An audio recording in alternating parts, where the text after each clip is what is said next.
Bienvenidos todos a este video. Mi nombre es José Luis y estaré compartiendo con ustedes algunas características de la Escuela Nueva, un movimiento que se desarrolló en Europa a finales del siglo XIX, que pretendía renovar los métodos de la enseñanza de la escuela tradicional. Se enfocó en los intereses del niño, dice Narváez, en relación con determinadas ideas sobre la educación y sus prácticas en Europa y en distintos países del mundo. Emergieron a contrapelo de la educación tradicional. La nueva escuela comenzó a desarrollarse en Europa, proyectándose en todo el mundo a finales del siglo XIX. Se centra la atención de la educación en el desarrollo individual de las capacidades y aptitudes. ¿Cuál es el contexto en el que surge la Escuela Nueva? La Escuela Nueva surge debido a las exigencias de la industrialización y a las transformaciones económicas.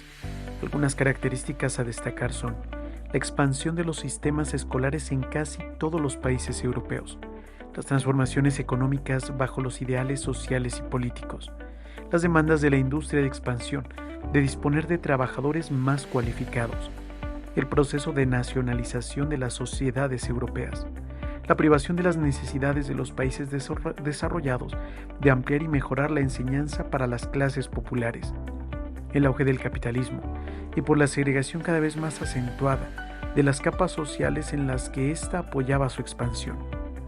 Dice Philo, la enseñanza pasaba así a ser vista como instrumento de construcción política y social. Y Narváez dice, la creación de más escuelas y una extraordinaria incorporación de niños y jóvenes a la formación escolar constituyó el detonante para que se procediera inicialmente a la revisión crítica de los medios tradicionales de la enseñanza tradicional.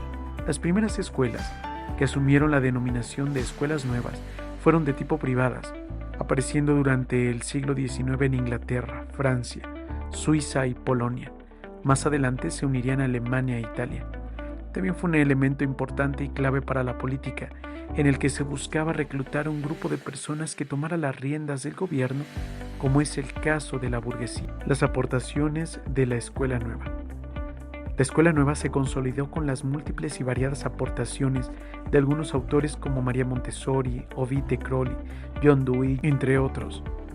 Basados en observaciones más largas y seguras, estos intentaron establecer sistemas educativos completos, asentados en técnicas y métodos concretos, e incluso en concepciones más estudiadas del hombre y los fines educativos llevados a cabo. Las características más importantes de la Escuela Nueva son: formar ciudadanos cuyo desempeño beneficiaría al Estado, la cooperación social donde estuviera dirigido a alcanzar objetivos importantes y válidos para los estudiantes, la reivindicación de la elección de temas que atraigan el interés y contacto con el niño. Se sientan las bases científicas de la educación experimental, el desarrollo libre de la infancia. El niño deja de ser concebido como un adulto incompleto y aparece como un ser con atributos propios y particulares, que hace posible la elaboración de una educación particular para él. Dentro de la Escuela Nueva, el alumno actúa, aprende, pero no con vistas al futuro, sino más bien verificando que se tenga una satisfacción actual para responder a deseos actuales. Siguiendo a Philo, podemos identificar 4 principios generales del movimiento de la Escuela Nueva, a saber: Número 1. El primero es el respeto de la personalidad del educando o el reconocimiento de que éste debe disponer de libertad. Número 2. Admisión de la comprensión funcional de la acción educativa desde el punto de vista individual y social, siempre partiendo desde lo particular a lo general. Número 3. La comprensión del aprendizaje simbólico en situaciones de vida social. Número 4. Se asume la variabilidad de las características de cada individuo de acuerdo con la cultura familiar y la pertenencia a grupos de vecindario, de trabajo, de recreación y religiosa. Dentro de todo ese movimiento de renovación encontramos algunas propuestas de métodos dentro de la Escuela Nueva. El primero es el método Montessori. Montessori se apoyó en un sistema de autoeducación, privilegió el método analítico y recurrió al uso de materiales artificiales o más o menos abstractos en la enseñanza. Se basa en la observación científica y objetiva del niño y la experimentación para la educación del mismo. Dentro de este método se destacan 3 principios. Primero, la libertad de expansión de conocimiento en el niño como una necesidad de expansión en la vida y no como una adaptación social. Número 2, la libertad debe de estar asociada con la actividad que vaya en contracorriente con la educación sumisa. Número 3, respeto por la individualidad, donde se observa y se estudia el aprendizaje espontáneo del niño para que éste pueda desarrollar una libre personalidad. El método de Crowley. De Crowley colocó el énfasis en la función de globalización y reivindicó la elección de temas de interés vital, llamados centros de interés, al darle mayor importancia al contacto del niño con objetos concretos en toda su complejidad. Este método se centra en el aprendizaje espontáneo de los niños, predomina la concepción biológica de la evolución infantil y fundamenta la exigencia de la enseñanza individual, a partir de la clasificación de los educandos. Se basa en la observación y experimentación sobre la forma natural del aprendizaje espontáneo de los niños. Sus principios son que es pragmática y activista. El método de proyectos de Jung. Dice Narváez, parte del principio esencial de que la vida, con toda la riqueza de sus aspectos de acción y pensamiento y sentimiento, deben ser llevada al seno de las clases. Pero para que esto se lleve a cabo, debe ser realizado bajo ciertas condiciones.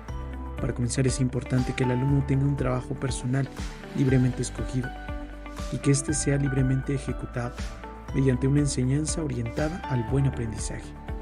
Es decir, las clases se deben llevar libremente en condiciones donde pueda ejecutar sus proyectos.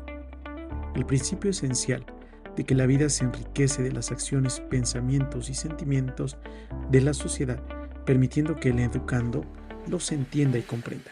El método Kucinich.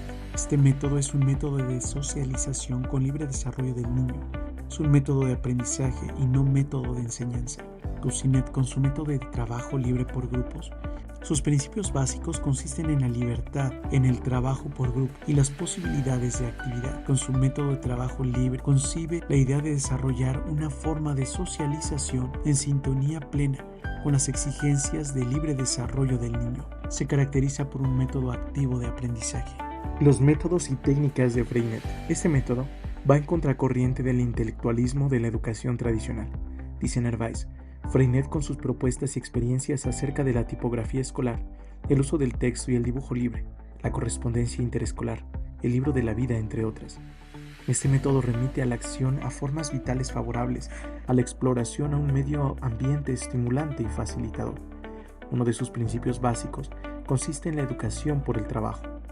Los métodos y técnicas de Freinet van hacia un ambiente estimulante en el que influyera en el desarrollo intelectual del niño. Muchísimas gracias por acompañarme en este video, espero te haya gustado. Hasta la próxima.